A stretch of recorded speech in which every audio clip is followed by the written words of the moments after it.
A very good evening, dear students and plastic surgery aspirants. I hope you have been preparing well for the exams, and within 2 weeks, the general question is what strategy to follow as we are nearing the exam. So we are going to touch upon how to go through these 2 weeks. Okay. Generally, whenever I talk about INI SS plastic surgery, first of all, I give you a lot of confidence. You are all in for a seat because the number of people preparing for plastic surgery using the grab and smith and the number of seats are quite in an equitable number, and therefore the chances of getting INISS seat is very good once you are seriously into preparation. You all very well know the Bible of plastic surgery is Grab and Smith, and our content INISS NEET videos have been prepared from Grab and Smith, the Bible of plastic surgery.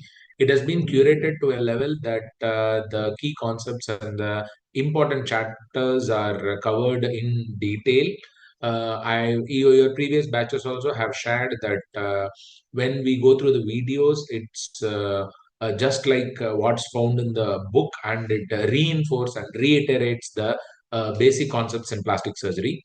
Okay, so now I would like to tell we have to keep the strategy simple because plastic surgery has been a volatile subject and is a volatile subject, and also the exposure for the students, MS postgraduates into plastic surgery is not in a detailed manner, and it's a dry subject. Yes, these are all the true facts. The last 2 weeks is all about recalling whatever basics you have read. Over the years, we have seen the question papers. It is always the person who has been strong in the basic gets the top marks, whether it is answering the MCQs or whether it is about attending the interview wherein the cases are discussed. Of course, we'll always have a mock interview session post exams, which is of high yield concepts. Most of your seniors who got into the top institutes have shared that that was one of the major factor in making them crack the exam. Okay, so let us come to the basics. Whatever book you have read till now, you must have read and you must have made notes. For the next 2 weeks, those things have to be read again and again. Okay, you have to set a timetable wherein you finish your notes which you have made for this thing. If some people have made not made notes and have made even the cyclostyle of the video, have to daily revise it at least twice. This is one thing. Next comes where to concentrate as the time goes nearby. Again, concept on the you have to concentrate on the basics. For example, even a simple question as skin graft is part of epidermis and some part of dermis, or part of epidermis and greater part of dermis.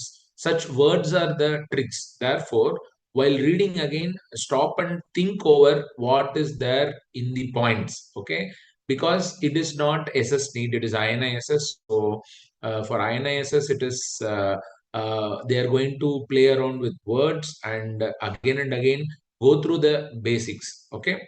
So second is go through the tables, which are very important in Grab and Smith. Most of the tables in most of the lessons are very high yield, whether it is flaps or about facial nerve palsy or about brachial plexus. What I have found in this edition 8 and edition 9 is the tables are quite strong and they summarize everything. In one exam, even the which is the nerve used for the reconstruction of a digital nerve, whether it's a sensory part of posterior interosseous or not, was found in a actual what do you call it? Was given in a small tabular column. So what I say is, go through your Grab and Smith, all the tabular columns and all the lessons. They are all high yield. So the first thing is go through important basic concepts which you have made notes of. Second is go through all the tables. Then the important thing is anatomy. Most of the cases, anatomy is very important in plastic surgery. So some questions on anatomy is going to come. Okay. So when I say anatomy, the most important anatomy is the facial anatomy, especially the anatomy of the facial nerve, anatomy of the cleft lip, anatomy of the cleft palate, okay, anatomy of the facial skin, anatomy of the facial muscles, and also the embryology of the mandible, the embryology of the maxilla, okay, and the embryology of cleft lip and cleft palate. So this is about the anatomy and the embryology. Second anatomy is the nerve supply of the hands. Most of the time this is confusing, and anatomy of the hand is played around. The extensor digital apparatus. This is very important. The nerve supply of the hand and the extensor apparatus anatomy is very important.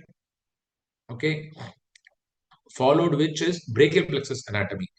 Because sometimes in brachial plexus, even if you know the anatomy, you can answer the questions. Okay, so brachial plexus anatomy is important, facial anatomy is important, hand anatomy is important, and you have to make a big tabular column of the named flaps in various chapters and what is their blood supply. When I mean anatomy, the blood supply for all these flaps. For example, groin flap is superficial circumflex iliac artery. Shaw's flap or hypogastric flap is superficial inferior epigastric artery, and a Buckhamjian flap is a deltopectoral flap based on 2, 3, 4 intercostal perforatus, etc. So revise them. Sometimes they are very close, and you might get it wrong. So this is the basics. Okay, anatomy, the basic concept. Revise your notes. Fully follow the tabular columns. Following which, now I am going to give you some chapters which are must and high yielding. Okay, the fundamentals of plastic surgery, the basics of wound healing, management of scar, flaps, microsurgery, skin grafts, nerve repair, and so these first 8 lessons, at least 2 to 3 times you have to revise, because whatever said and done, the basic concepts, when it's coming in the basic concepts, if you're not clear, most of the others would have answered it. So I would tell chapter 1 to 8 of Graven Smith, you have to at least revise 2 to 3 times. Then in the part 2, skin and the soft tissue, okay, chapter 18 is very high yield. Okay, chapter 18 is very high yield in skin and soft tissue part 2. Okay, and chapter 21, it is high yield in the sense, because lasers are used for cosmetic procedures, lasers are used for scars, lasers are used for vascular malformations. So the summary of that is given, and it's a very volatile subject. So I would like you to catch up on and revise the chapter 18 and chapter 21. Okay, then in part 3, it is a very important topic. 22, 23, they are must. You have to go through again and again. Okay, other than that, craniofacial microsomia, okay, vascular anomalies 25 and 28 is very important. Of course, 31 year reconstruction and 34. So these are the various important chapters in the congenital anomalies and the pediatric plastic surgery. Okay, so cleft lip and cleft palate 22, 23. Okay, vascular anomalies, craniofacial microsomia, ear reconstruction. So the craniofacial clefts and orbital hypertelorism, it is nice to read about the Tessier 7 classification. It is nice to read about Perry-Robin syndrome, Apert syndrome. Okay. So few of the named syndromes, which is most common yield, you have to read. Okay.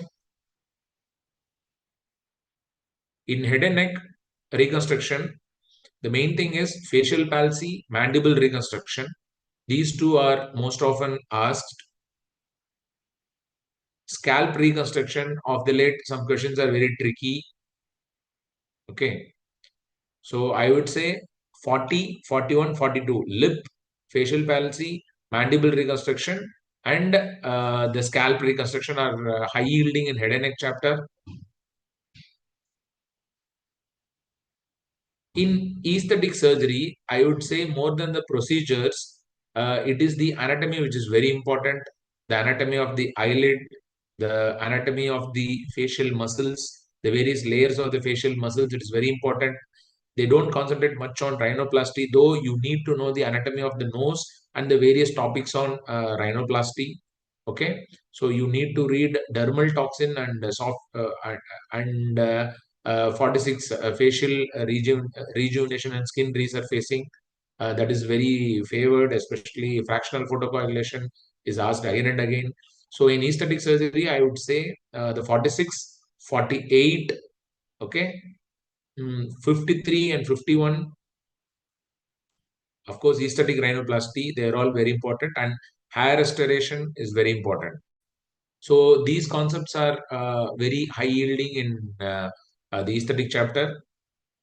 In the breast, we have to read the gynecomastia mainly, breast reconstruction, current trends and prosthetic techniques, and oncoplastic techniques in breast reconstruction. These three they frequently concentrate upon, and they are very important topics. In body contouring, you need to know the principles of liposuction and abdominoplasty lesson chapter that should be read well.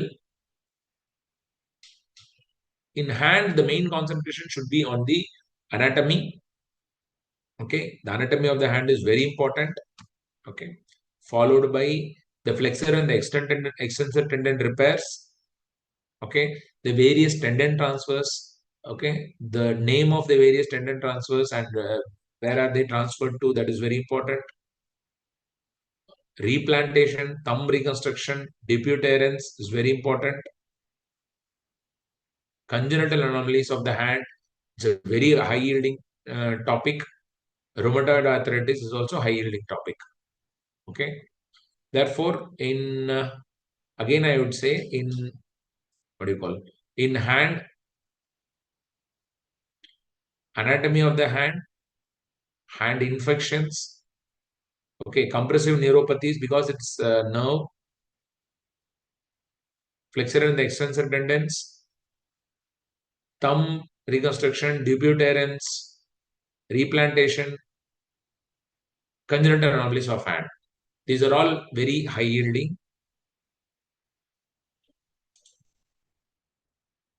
In the last part, I would say pressure sore, lower extremity reconstruction. It's a very high yielding, and now the gender affirming SRS, sex reassignment surgery, is also high yielding. Okay. So now I have told about the various high yielding topics. All these topics needs to be thoroughly gone through at least 2 to 3 revisions in this what do you call in this 2 weeks. So this is the summary. Kindly read your notes. If you've seen the videos, you read the notes, and you can put the video in fast forward, or while you're traveling, you can hear it so that the words are reiterated, the principles are reiterated. Okay, try to concentrate on all the anatomy, especially whatever I mentioned, all the tabular columns of various flaps, of various flap classifications, and the various options in brachial plexus. Wonderful tabular columns are given, and even in my videos we have always highlighted upon the tabular columns. And finally, whatever high yielding chapters I have told, these are to be read in the last week. Okay, and these are the high yielding topics. If you are having any doubts further, you can kindly let me know.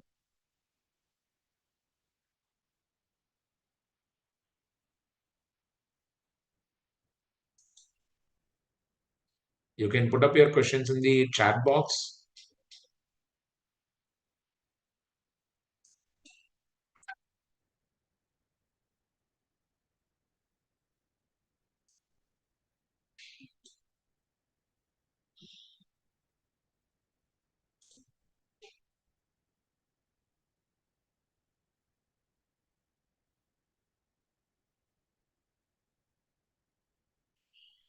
If there are further no questions,